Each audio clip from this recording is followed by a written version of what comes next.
हूँ उनका, उनके साथियों का, जो उन्होंने आज इतनी गर्मजोशी के साथ हमारा स्वागत किया, हम लोगों को मिलने का समय दिया। अभी उनके साथ काफी लंबी बातचीत हुई। बातचीत का विषय आप लोग जानते ही हैं कि दिल्ली के लोगों ने बहुत लंबा संघर्ष करके,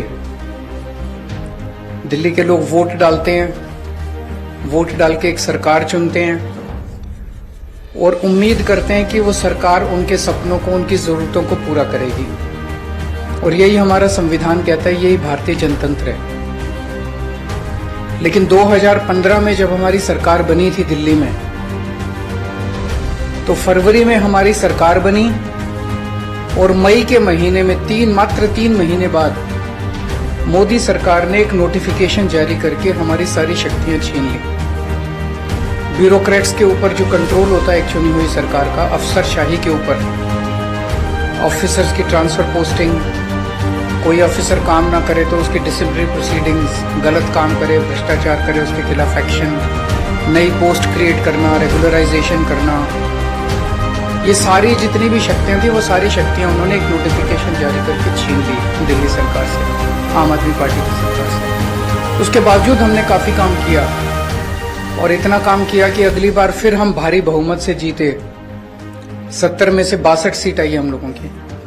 लेकिन 8 साल की कोर्ट कचहरी की लड़ाई के बाद 11 मई को सुप्रीम कोर्ट की संविधान पीठ ने, कॉन्स्टिट्यूशन बेंच ने 5-0 से फैसला दिया कि सारी शक्तियां चुनी हुई सरकार के पास होनी चाहिए।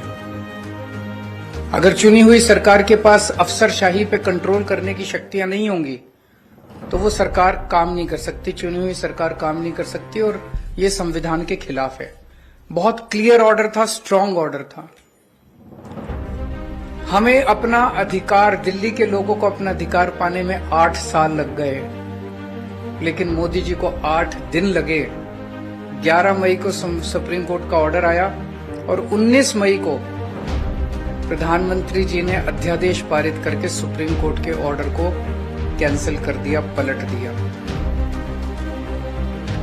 19 मई को क्यों किया? 19 मई की शाम को 5 बजे सुप्रीम कोर्ट बंद हो गया, वेकेशन हो गई सुप्रीम कोर्ट की।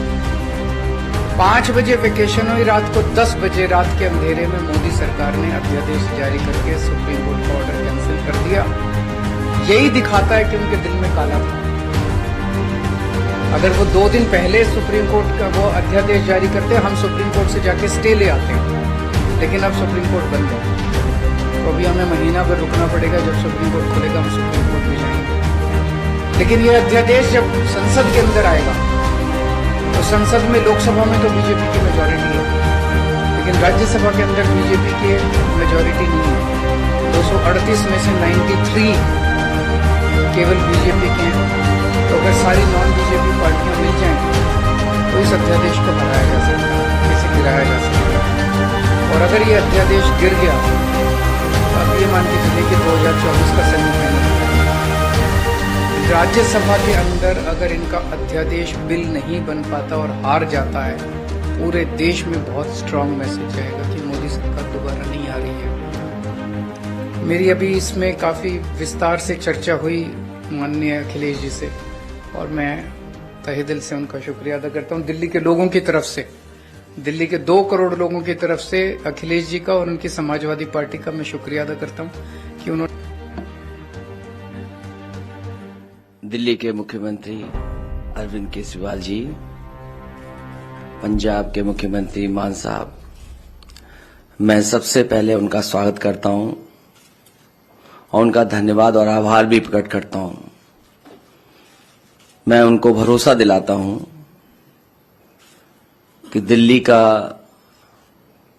अध्यादेश जो आया है वो एंटी डेमोक्रेटिक है। इस ऑर्डिनेंस की जो सोच है वो एंटी डेमोक्रेटिक है। मैं आपको भरोसा दिलाता हूं कि समाजवादी पार्टी का पूरा साथ आपके साथ है। साथ ही साथ जो आप अच्छा काम कर रहे हैं शिक्षा के क्षेत्र में, स्वास्थ्य के क्षेत्र में, वो भारतीय जनता पार्टी को रास नहीं आ रहा। अच्छे काम को बिगाड़ने का काम, देश में अगर कोई काम कर रहा है तो वो भारतीय जनता पार्टी है। और आपके अच्छे काम को और अच्छी सोच को देख करके घबरा रहे हैं।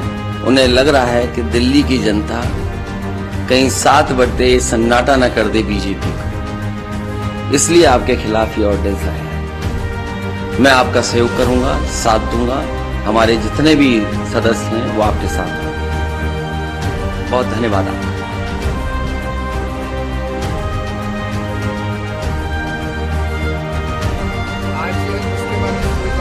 आज हमारी इस अध्यादेश के बारे में बातचीत हुई। बाकी हम सब लोग साथ हैं, देश को बचाने के लिए हम सब लोगों को मिलकर जो भी करना पड़ेगा हम सब करेंगे।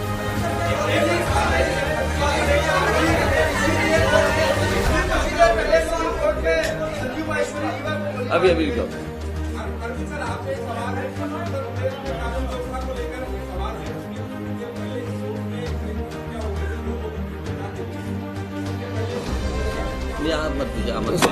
आपसे मत पूछिए।